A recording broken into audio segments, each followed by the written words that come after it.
Hello and welcome to episode 5 of Cooking with Grief, the comedy podcast that takes raw materials from internet stories and news articles, snippets of barely researched history and half-remembered anecdotes, and bakes them into something at least edible or audible. It features neither cooking, unless you count us serving up some serviceable nattering, nor grief, unless you count us grieving the ravages of time's cruel passing. My name is, if rumours are to be swallowed whole, Chris, and as ever, I'm contractually obliged to be joined by my human co-host, the Caravaggio of chat, the Botticelli of badinage, the Nina Simone of nice sentences. It's the bipedal human, Chris. Hello! I don't know if you could live up to that introduction, to be honest, but... There is literally no way I can live up to that introduction. But I feel it's good to set up people up for the disappointment from the off. Good, we reflect life as we see it.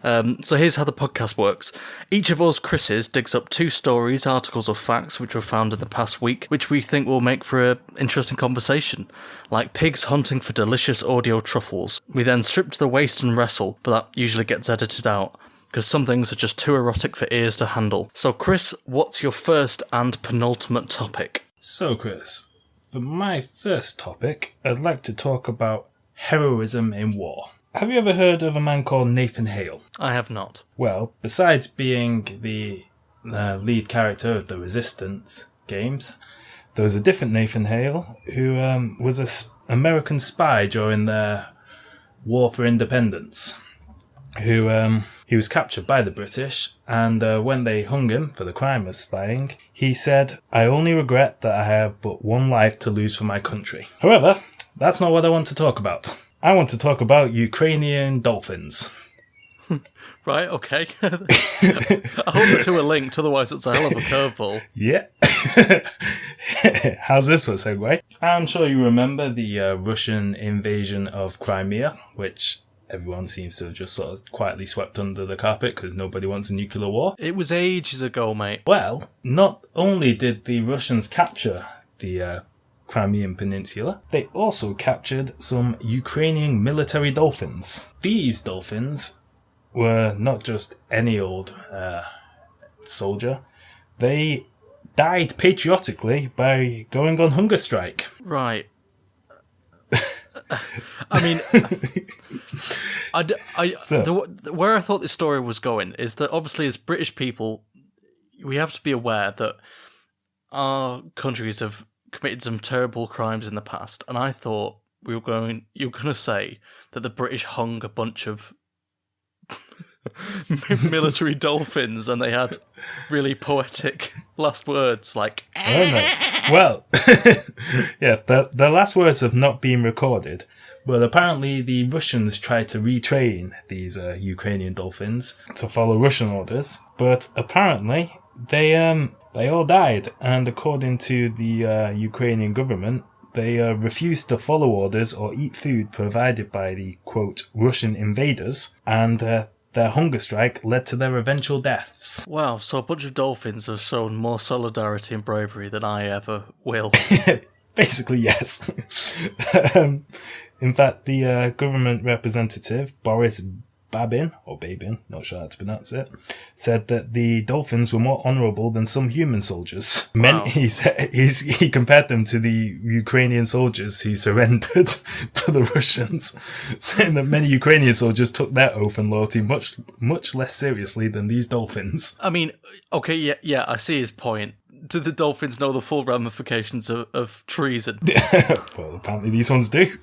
And they're not for it. Yeah, that's incredible. I mean, also the fact that there were military dolphins in the first place was pretty amazing. Yeah, I mean, as phrases go, Ukrainian military dolphins, A, just rolls off the tongue, but B, I'm slightly glad, I'd rather have no war, but seeing as a species we seem to have war, I'm glad that we live in a world where we can have a genuine phrase like military dolphins. The best thing is, though, the Russians are even counterclaiming, saying that the dolphins, they were not combat dolphins, and there is no question of any Ukrainian patriotism, and that they just died of natural causes. They won't even let them have that in the great propaganda war. Yeah, exactly. It's a big deal, apparently.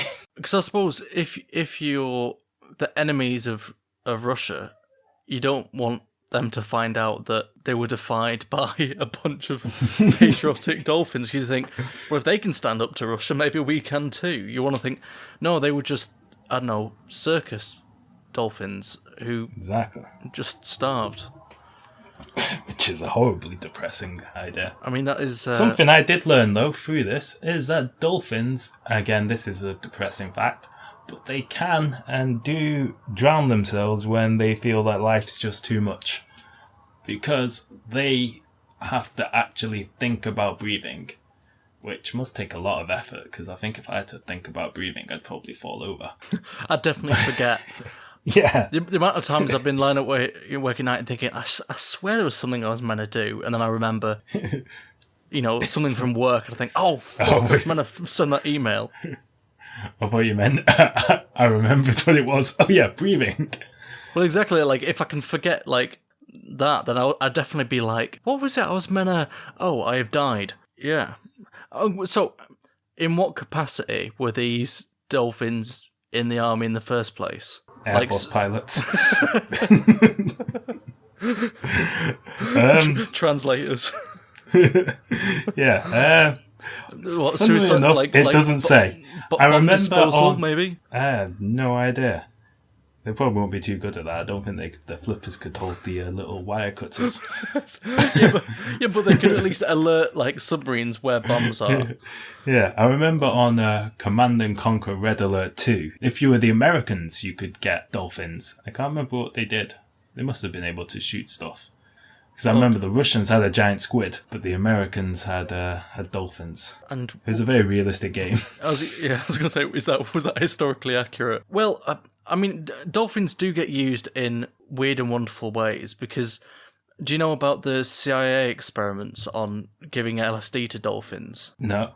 That's sort of it, really. They gave LSD to dolphins. Yeah, they were trying out LSD. For science. But yeah, for, quote unquote science. And the dolphins just sort of freaked out and humped everyone. Again, I'm not sure what they could have been expecting. So we gave really strong drugs to a bunch of animals, and then they did weird shit. It's like, my God, they're speaking French. They learned the sitar. They keep going on about Frank Zappa and how it changed their lives. Yeah, they got really into Bill Hicks and Pink Floyd. Yeah, I'm not sure what they expected from that. But the thing is, I sort of like those like renegade days of science when the government would just say, "Look, it's a Cold War. Fund anything, literally anything to give us an advantage." Thing is, though, it's not changed that much. I saw a headline the other day that was scientists have wiped a snail's memory. I was thinking, how would you know? My God, what had that snail seen? Yeah, it's like, I don't know how you can tell if you wiped a snail's memory. Yeah, it's just got a vacant look on its face, and you think, my God, we must have destroyed its memories. Yeah. I mean, disappointing that we're finally developed... Like, it doesn't even recognise me anymore. Just a bunch of scientists screaming at a snail, "What's my name? He doesn't know me anymore!" I mean, we develop Men in Black technology, and the first thing we do is, that snail has seen me masturbate in a lab. At least twice. Yeah, I love crazy science. Like you're saying, like the stuff they did in the Cold War. There was a thing where the Americans spent millions on.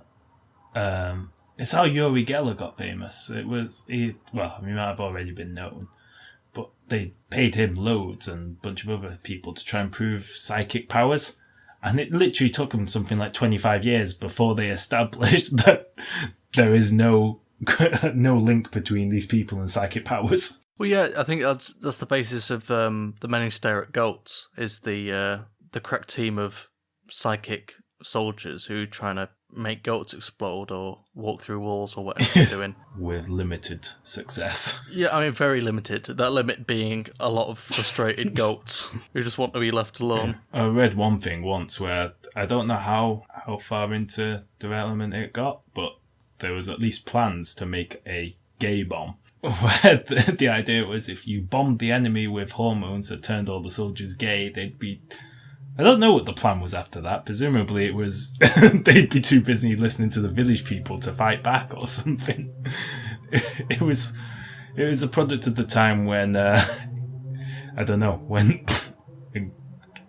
what they thought gay people were, but useful soldiers was clearly not one of the things they thought. The Cooking with Grief podcast, shattering stereotypes wherever we go. Well, they must have listened to the village people.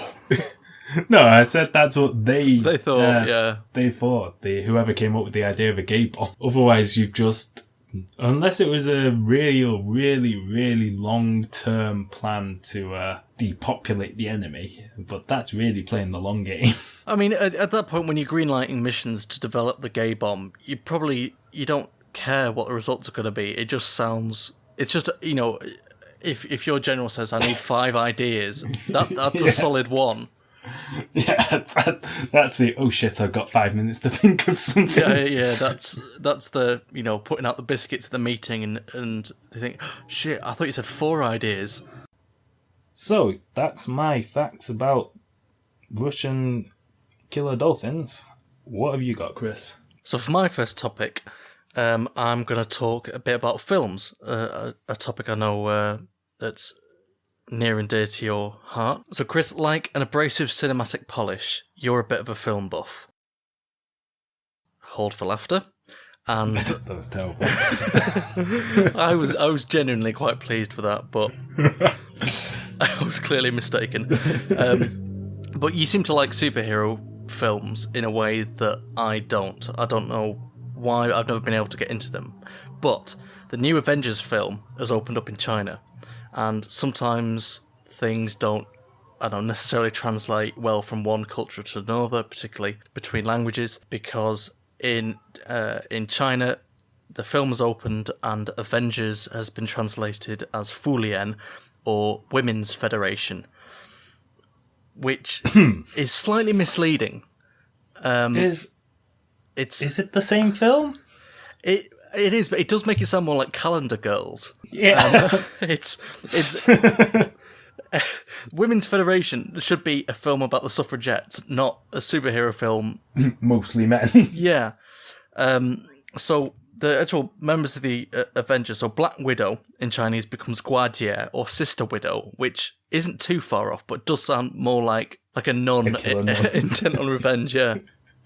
Hawkeye becomes Fadio or Fat Birdie, which is more of a sort of impressive golf shot than a superhero. Thor is Cui Ge or Brother Hammer, which is actually accurate because he's just a big dude with a big hammer.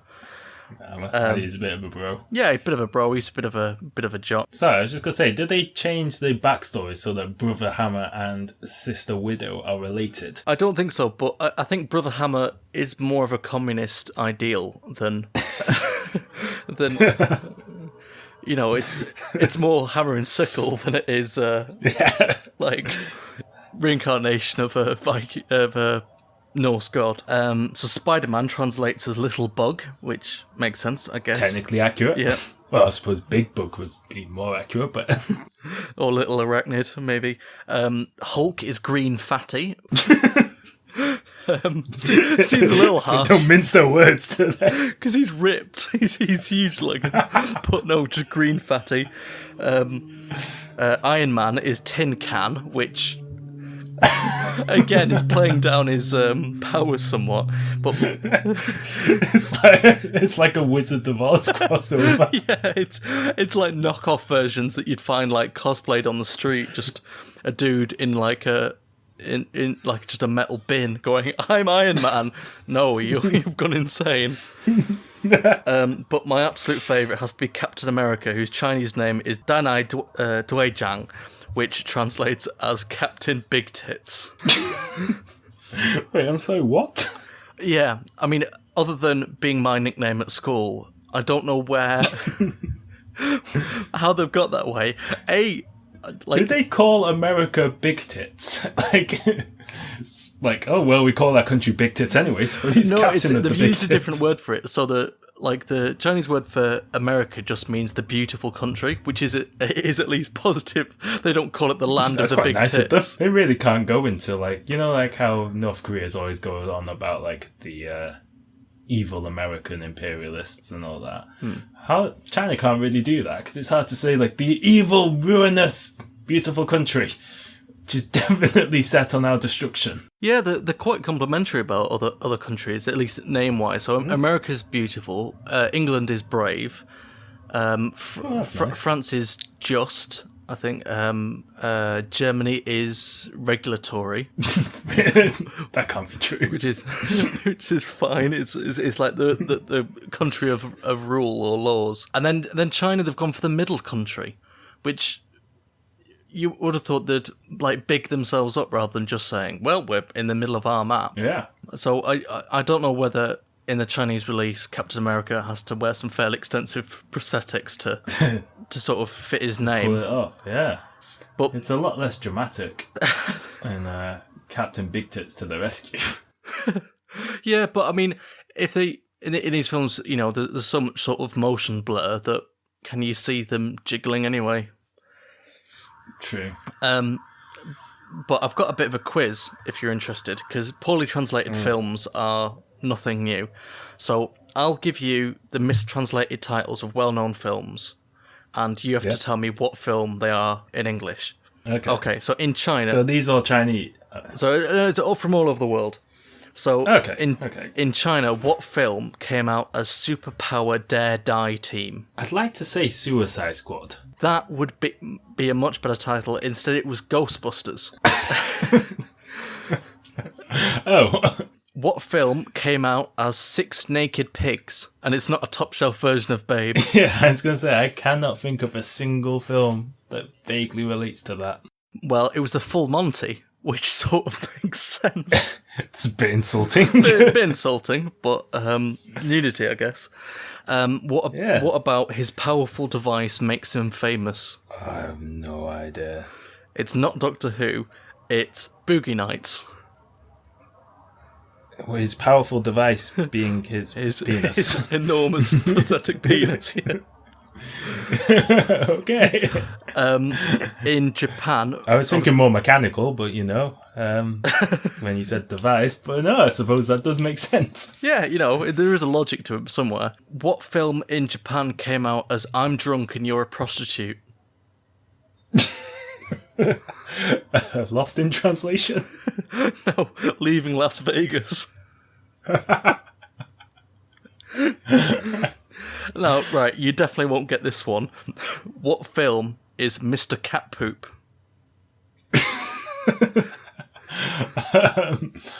Yeah, no, I have no idea. I was going to say Garfield. that would, you know, suggest some kind of logic. It was As Good as It Gets, the Jack Nicholson film. I've no idea why it came out that way. I haven't seen that, but I can't imagine it has too much to do with cat poop. No, it's fairly relevant as far as I remember. What about this hitman is not as cold as he thought? I don't know. Lucky number 11. No, Leon, which is at least that sort of fits. All right, you might get this one. At least it involves a hitman. Yeah, you might get this one. What about He's a Ghost? Please don't tell me it's The Sixth Sense. Yeah, they just give it away. They just give it away on the title. They just brought out a film called He's a Ghost. They should do that for all films, just ruin them all on the title. Just put your spoilers in the title and then no one can complain. should do that for like Fight Club and just be like, he is Tyler Durden. Split personality Fight Club. Alright, what about Excitement 1995? Oh, did anything exciting happen in 1995? Go on. I don't know why, but it's the Shawshank Redemption. Again, this yeah. I love the Shawshank Redemption, but excitement is not the way I'd describe it. It's not set in 1995, did it? I don't think it came out in 1995. No, I don't think it did. So I have no idea. Alright, you might get this one. The young people who traverse dimensions while wearing sunglasses. That sounds kind of like Bill and Ted. Although they don't traverse dimensions. Go on. It's the Matrix, which makes sense, but makes it sound awful. Yeah. It sounds like that's a really shit way of describing the Matrix. I'll just do a few more. American Virgin Man. American Pie? Yes, well done. Nailed it. And this is my favourite. Surely that should be Big Tits Virgin Man. Yeah. And then this is my favourite. Please do not touch the old women.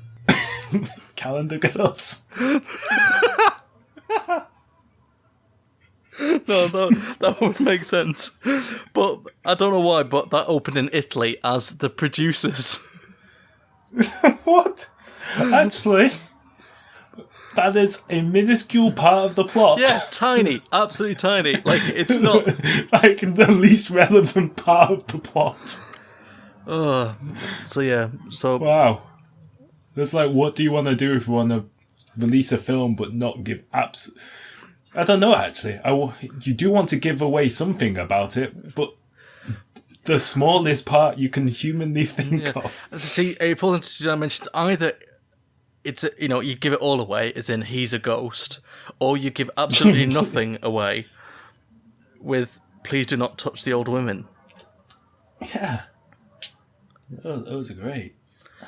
So that is my first topic. I enjoyed that. It tickled me. Okay, Chris, what's your second and final topic? I'm going to ask you a intimate question. Have you ever worried about naked photos of yourself ending up on Facebook? No, but only because I'm so repulsed by my own body that I'd never take a photo of it, even just a regular selfie. And I'm not on Facebook. Does that answer your question? Yes, it does. Well, if you were worried about how to stop your naked photos getting on Facebook, Facebook security have the answer. Submit your naked photos to Facebook. Oh, God.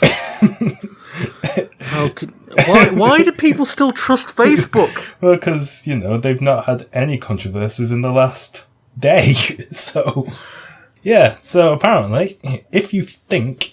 Not even if you definitely know, but if you just suspect that somebody might be sharing your naked photos on Facebook, they want you to send yours in to them. They say because they have some special technology which will scan and match the photos so they can automatically delete it. But it doesn't actually say it's a fully automated system. So you are literally if you're worried about people seeing you naked, you are literally sending naked pictures of yourself to a stranger, which is a bit like worrying that your house might be on fire, so setting it on fire just to be sure. Yeah, just to rule out any possibilities that it is in fact not on fire. If I was in this meeting and someone proposes, here's the problem, right? Let's say, I think more guys have sent dick pics than any other category, let's say. Yeah. Could you pick a picture of your intimate area out of a lineup of, let's say, 10? I don't. Because even if it's fully automated, like... Oh, it's not. It says that it's a very small group of about 5 specially trained reviewers. I mean, they're just going to get inundated with dick pics, surely. Yeah, my favourite part is that it's about 5. Just in case you want to call the mate into the room if there's a particularly good one or something. Like, it's just weird. But surely Facebook, you can't publish rude pictures anyway, or they get taken down fairly quickly because it's meant to be family friendly. Yeah, you'd think so, but who knows? Because I mean, Facebook seems to just exclusively be for adverts, robots, and grandparents figuring out technology and not knowing what comments are. Yeah, that seems fair. But also, apparently, naked photos. Unwanted naked photos, specifically. I mean, that's the thing. I think that, that the problem with it is it's, having to consent to something you don't want to consent to do because someone has done something that has broken your consent. Yeah. is the, essential flaw in this. Yeah. And given that especially Facebook is, yeah, exactly, they're hardly the most innocent of no, we'll just look after your naked pictures that you've sent us willingly. Yeah, we definitely won't share this with the Trump campaign. Yeah, or advertisers. I mean, that's got to be pretty galling if you submit your naked pictures and then later see them in an advert on like the before photo of a weight loss regime and think, hang on a minute, I recognise those jiggling curves. Well, I was going to say also, if you started getting targeted ads, you'd be like, hold on a second, you started getting like those, grow your penis 6 inches. Yeah. Is your penis too big? How did they know? It's sort of troubling. Imagine going, you travel back and Tim Berners-Lee, is setting up the internet, and you go back and you tell him about the future, and he goes, so does everyone use my invention to spread scientific discoveries and information? Well, yes. Do they use it to communicate in ways that, the human race has never been able to do before? Yeah, I guess. Well, what else do? They send a giant corporation pictures of their penises to verify that it is in fact their penis. Oh, I think I might want to not make the internet now. Yeah, I think that's for the best.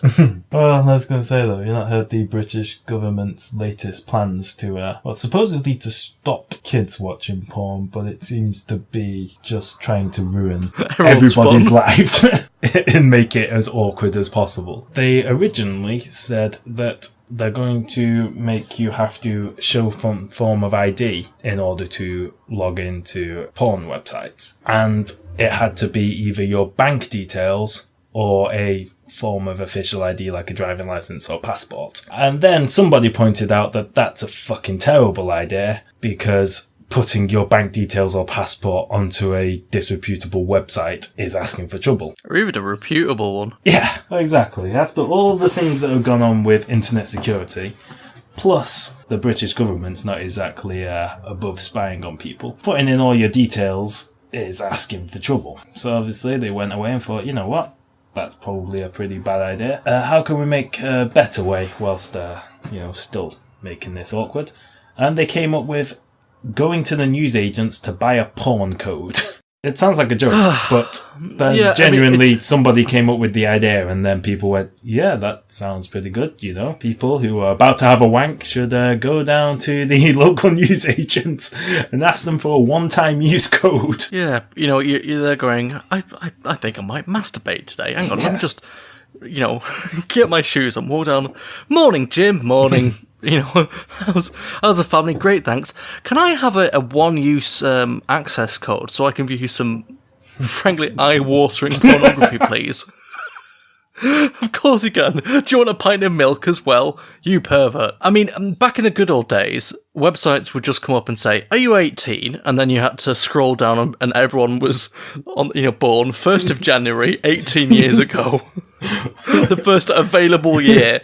And the websites went, well, we've done all we can to verify this, and we're as surprised as anyone that so many people were born on New Year's Day. But I understand the logic behind the idea.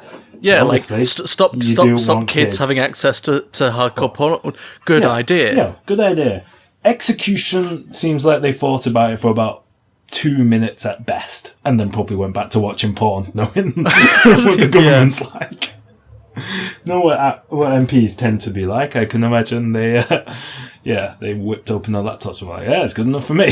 I mean, some of them barely looked up from the gangbang scene they were currently watching to notice a meeting was going on. But I mean, maybe this is just a covert way of trying to revitalise the, small, locally owned newsagent that in a society dominated by the big supermarket, the big chains, the Walmarts of this world, they're saying, no, you've got to get your grubby little wank pass from Enid, who's been running, your local shop for 82 years. Far be it from me to suggest anything, resembling common sense. But maybe, let parents talk to their kids about the dangers of going on the internet and have sort of parental locks on their smartphones.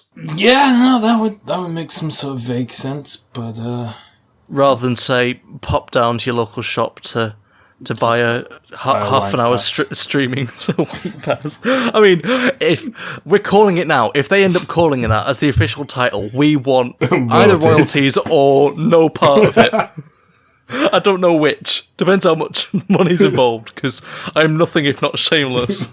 Oh yeah, no, I fully agree. If there's anything that we can make money on, then I have no issue putting my name and face to it. We sign off on your Wank Pass. I don't buy know. A Chris and Chris Wank Pass today. Oh. Do you remember when we talked about doing this podcast and we wanted to talk about art and history and... Did we? Did we? I had, vague ideas that it would be slightly cerebral.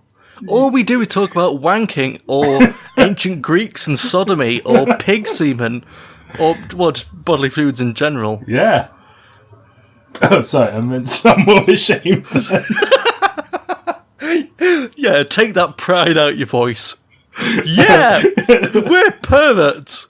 Hey, speak for yourself. I just bring intellectual discussion down to a base level that everyone or no one can enjoy. Good Lord. And it's still talking about it on a podcast is still a better idea than what the government's proposing or what Facebook's proposing. Exactly. It wouldn't be so bad if 90% of the internet wasn't porn. You'd think somebody would have thought about this properly. In a day and age when, online banking still goes down, online wanking has stayed strong. Firm, pre-epic, tumescent even. Yeah, that story's made me slightly sad at the state of the world. Just that our politicians have to sit around in a room and talk about the very serious issue of people of all ages have access to this kind of stuff. What else do you expect them to talk about? As I'm sure you're aware, it's a very quiet time in Westminster these days with no major issues going on. Yeah, just, we've got a free day. Shall we try and find ways of making anything relating to sex an awkward and embarrassing event? I mean, long gone are the days when you just found sort of physical porn in the wood, and that was... Why was it in the woods? That's what I never got. Because that's where the porn fairies lived. I remember when as a kid we had like a den in the forest. I say a forest, it was actually the woods on a golf course.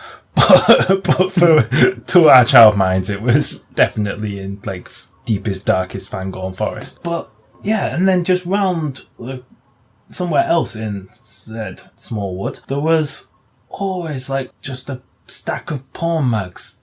It's like somebody had a subscription because we kept taking it and it kept getting restocked. And then the best thing is, because we were kids, I say kid, but we were kids, but we were probably 11 or 12 or something.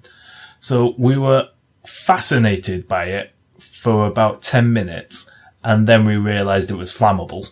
And then we set it all on fire instead. Yeah, you're like, oh my god, a naked woman. I wonder if we could knock this tree down. Could we set this all on fire? We can! Oh my god, we have a fire! So I don't know what we've learned, if anything. I think probably we've nothing. learnt that Facebook should not be trusted with your junk.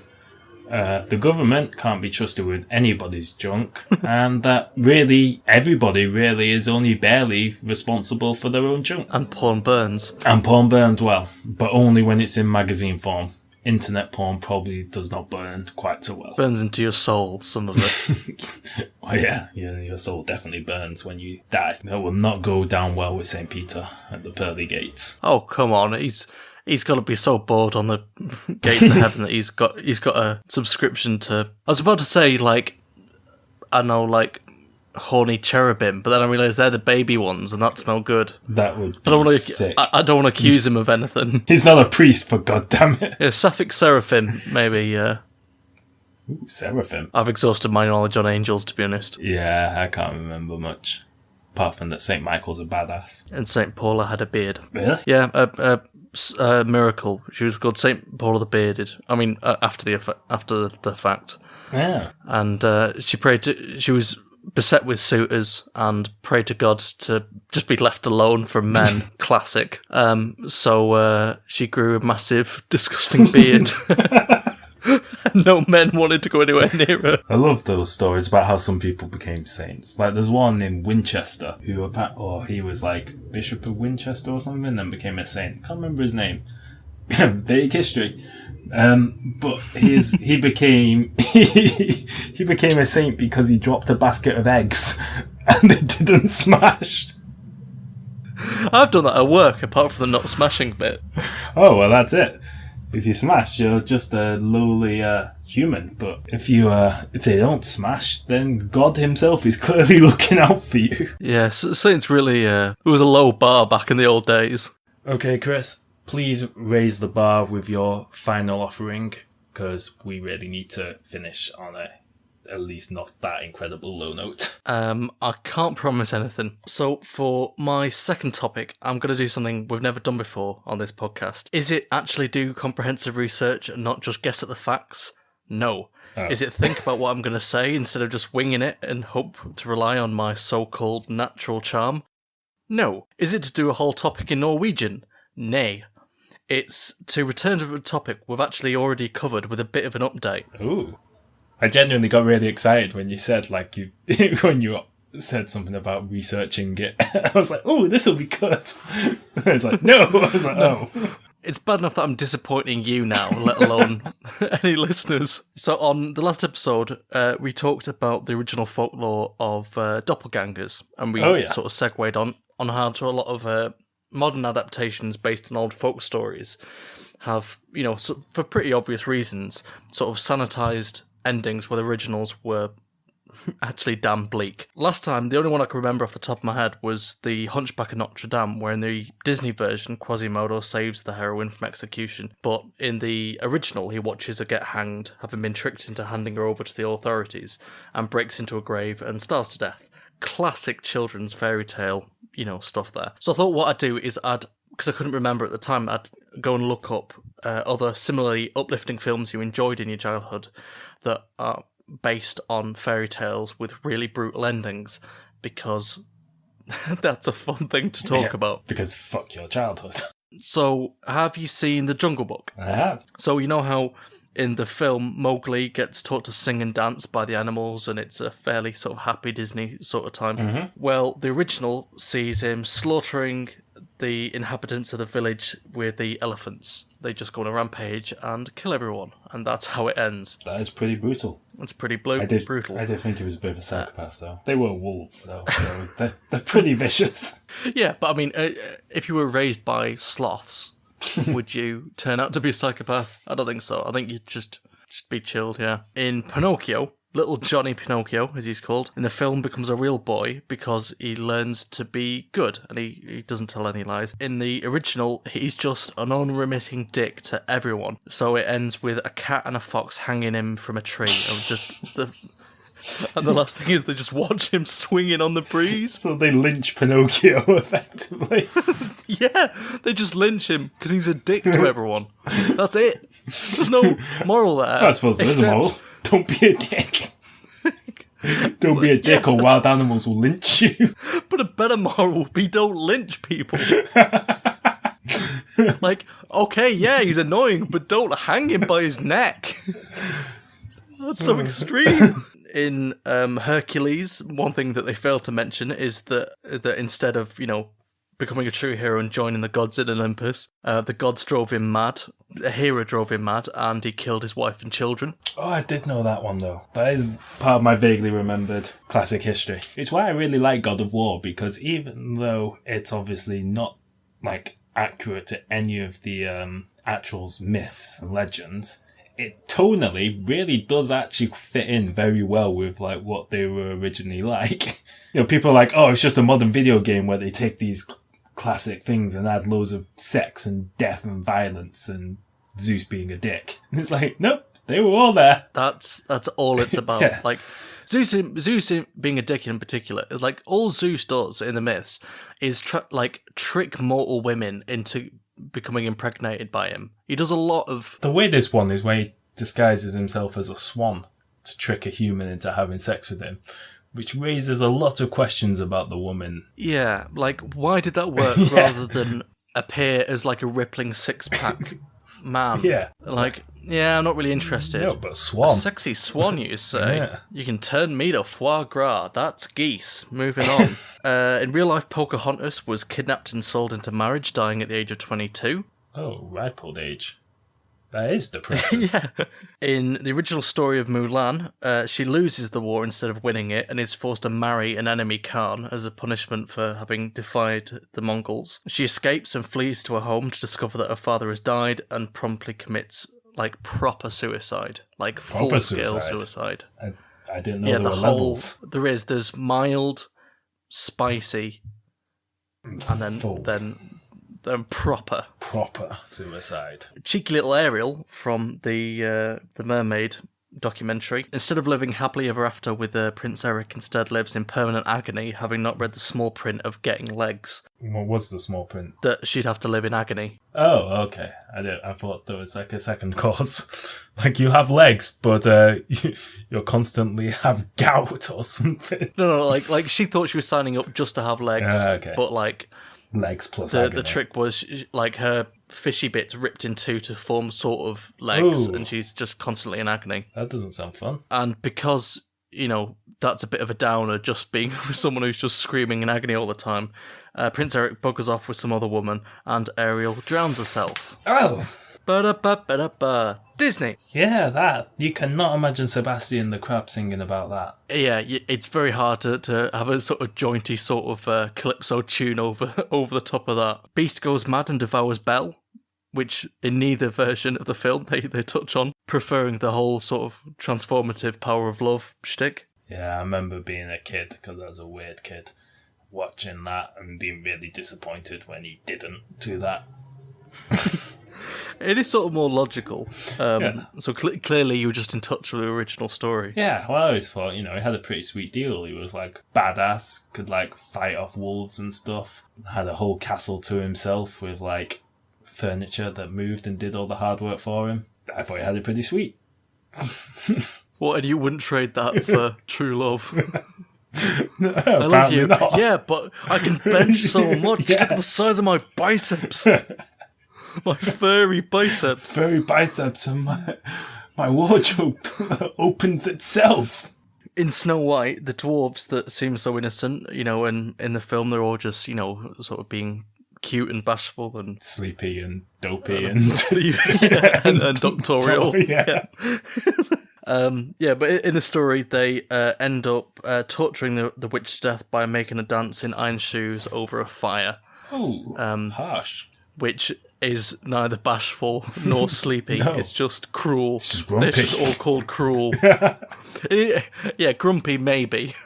In Sleeping Beauty, Aurora gets sexually assaulted by the prince, who then fucks right off, and she's made to marry him anyway. That is pretty like true love's kiss is not the same as true love sexual assault. That's the message we're going to leave you with today.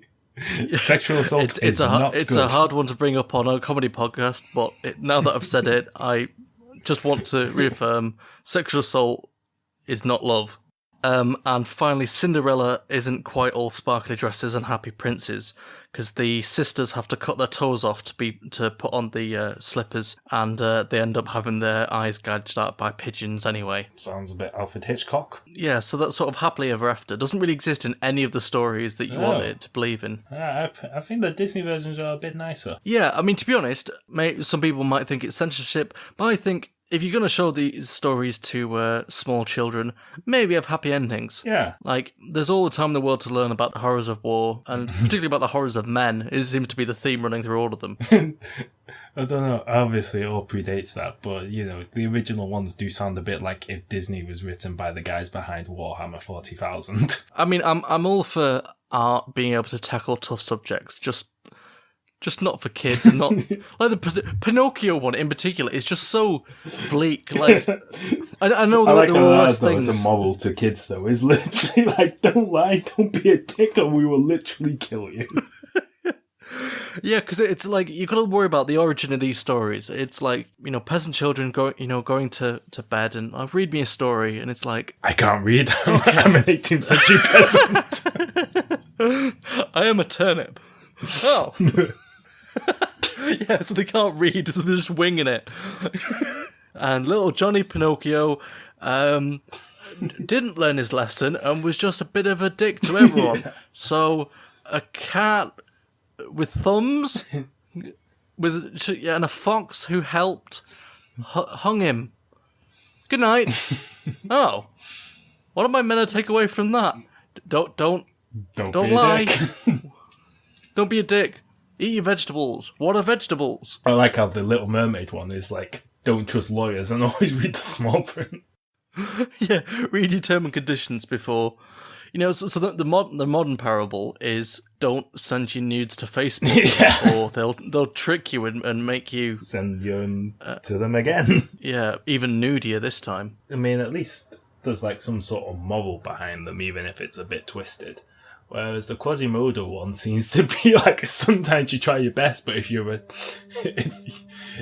a disabled cripple living in Notre Dame, it won't end well anyway, and you'll probably starve to death. Yeah, the moral is, some people are too ugly for love. It's like, but... Good night. Nope, there is no but, there is only cruelty. Yeah, but maybe it's a redemptive arc. No, you must take what you think of is love and is actually just obsession and let it destroy you. Yes. Nighty-night. Oh.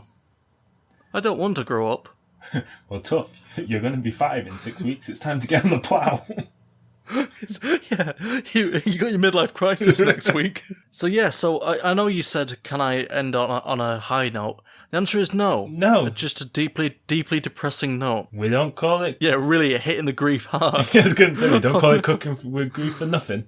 I mean, we did. We literally called it that for no reason. We absolutely did. Because it made us laugh. That's it. But, we do tackle grief quite a lot.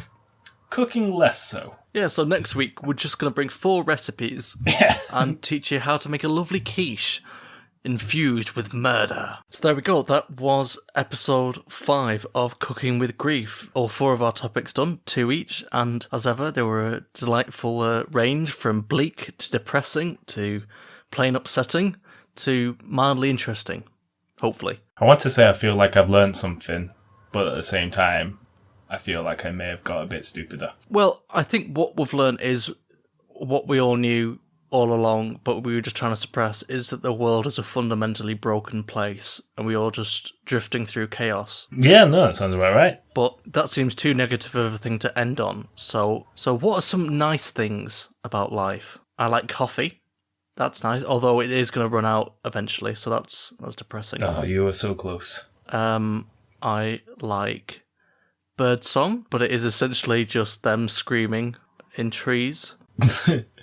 That's one way of putting it. Although, have you ever... I woke up the other morning, I was walking to... Is this a blues song? No, I was just going to say, I woke up the other morning, was walking to work, and you say birdsong is bird screaming, but have you ever seen a load of crows staring at you and not making a sound at all? Because that's a lot more disconcerting. Until one of them just opens its beak and in a very deep human voice just says, "Nevermore." I wish I had thought of that. Instead, I was going to have the crows saying, "I like big butts." And it can't lie. That's what they always say about crows. They never lie. Yeah, it's 1 for murder, 2 for joy, 3 for sorrow, 4 for big butts. So yeah, hopefully we haven't left you on too much of a down note. I like to think we've at least got at least 1 listener to go. Not for me. 8 seconds in. Don't even finish the intro song, just be like, this bit. Cooking with Grief, what the fuck is this shit? If you've enjoyed it, hopefully you'll join us for the next episode. Same bat time, same bat channel. Yeah, so I've been Chris. I've been a different Chris. I've also been Chris, and this has been Cooking with Grief. Thank you for listening to this episode of Cooking with Grief. If you enjoyed it, make sure to recommend it to a friend. And if you hated it, then please recommend it to your worst enemy. If you'd like to get in touch, you can email us cookingwithgrief@gmail.com or follow us on Twitter. That's @cookingwithgrief, but no G on cooking, because we're cool. It'd be great if you subscribe to our channel, that way you'll never miss a new episode. And we'd love to get your feedback, so please leave a comment below telling us all about the things we got wrong. Thank you, Internet. We welcome your indifference and or vitriol.